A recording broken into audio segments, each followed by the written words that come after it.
Hey, YouTube. What's up? Let me take my glasses off. So, I wanted to talk about today's Sunday, uh, July 14th, halfway through the month, and getting real tight. I don't know what to do. Money's always tight. That's what it's like when you don't have a job. So, it's what it's like when you do have a job, for some people too. And it's really sad. But, um, I wanted to talk about Sunday because today I went to church. I got up early. I think I got up, it was around, I don't know. I want to say it was like 6 a.m. or something like that. And, I freshened up. I put my makeup on. I know I hardly ever wear makeup, but I just wanted to look pretty for church. So I put my new outfit on, had this nice new outfit, and I tried to look nice. And then I went. I drove myself too. I found it all by myself. Drove myself, and then I was in this women's group, which was nice. The women's group was they serve breakfast, and then they have like classes before the pastor does his sermon, and and everything was fine. I really enjoyed the women's group. It was three of us. We had a really interesting conversation. It's hard because sharing talking time you got to learn the people you're with to feel how the conversation goes. You got to learn how to wait your turn to speak. It's hard because for me, I'm so excited to be around other people and to talk with other people that I end up stepping on people's words. I don't mean to, but it's just that I don't want to forget what it was that I wanted to add to the conversation. That part has always been a problem for me in socializing. I know people say, well, are you just waiting your turn to talk, or are you listening? I do both. I listen, and then I want to contribute something, and before I forget what I want to contribute, I want to get it out. you know and um so I do both. I listen and I'm waiting to speak. um Anyway, it was really cool. We had some really nice discussions, and then touched on touched on a theme of survivor guilt. When someone passes away that you are close to or feel somewhat responsible for, and maybe their passing was due to a health condition that could have been avoided, like obesity or something else, drugs. You know, there's a lot of. I mean, there's a million ways a person can die. You know, you could go.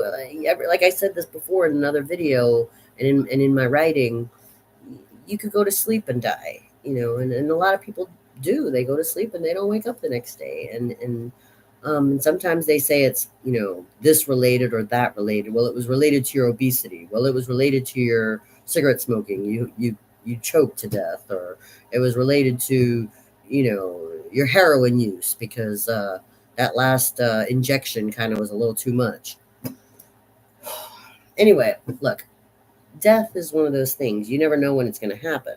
You know, and survivor's guilt is something. This is the subject that had me leaving church before the sermon, because the subject of survivor's guilt was playing heavy on my mind, and I didn't want to be too antsy or disruptive to the sermon when my mind was I had racing thoughts, and so I knew that it was time for me to go solo for a little while I sorted through these thoughts about survivor's guilt. And I do have a little survivor's guilt because in the past 7 years, many people that I loved passed away. My Aunt Rita passed away. My Uncle Pepe passed away. My Aunt Marie passed away. My Aunt Lola passed away. My stepdaughter Sammy passed away. These were all people that I knew and loved. I mean, in person, not just like a far away love. these are people I hugged and kissed and loved.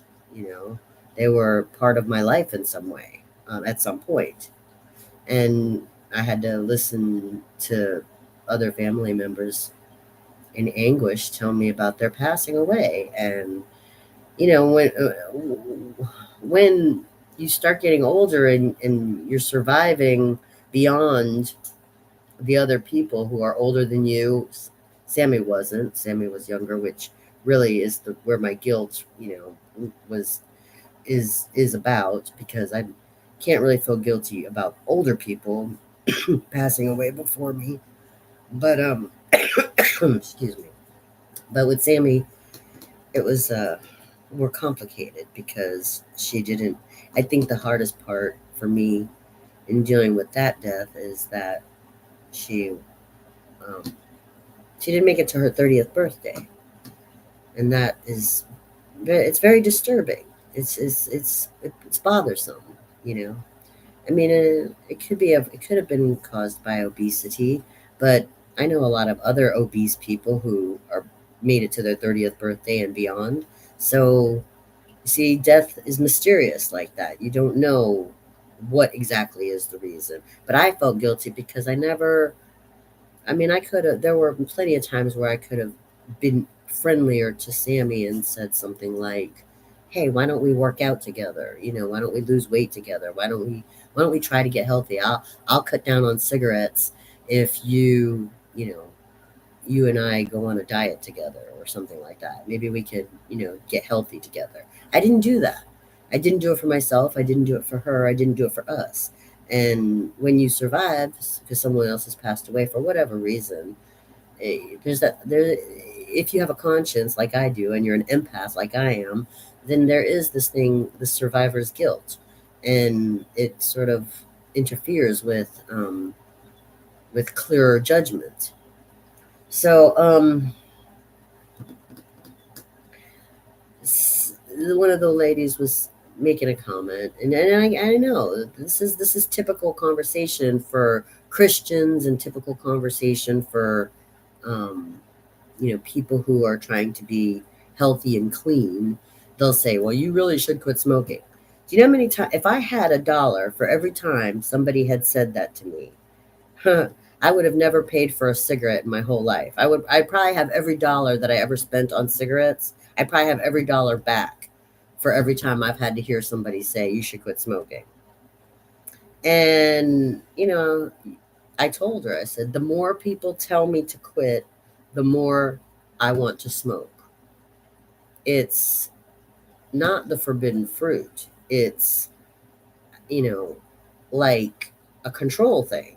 It's like, don't tell me what to do. If the world, I'm talking about every convenience store there is, if the world did not want me to smoke, they would not sell cigarettes. Okay? It's that simple. I've said this before and I'll say it again. Stop telling people to quit smoking if you don't do anything about the cigarettes that are for sale. Okay? You go to the gas station and get gas. You go to the gas station and get alcohol. You go to the gas station and get a Slurpee or a soda. Huh? You're supporting an establishment that sells cigarettes and beer. So don't tell people who basically built that business with the money and blood of cigarettes and beer to not smoke. You don't make any sense. That's like me telling you don't buy gas. Drive an electric car. That's like me telling you don't stop at the 7-Eleven ever. Can I tell you that? Because you told me not to smoke.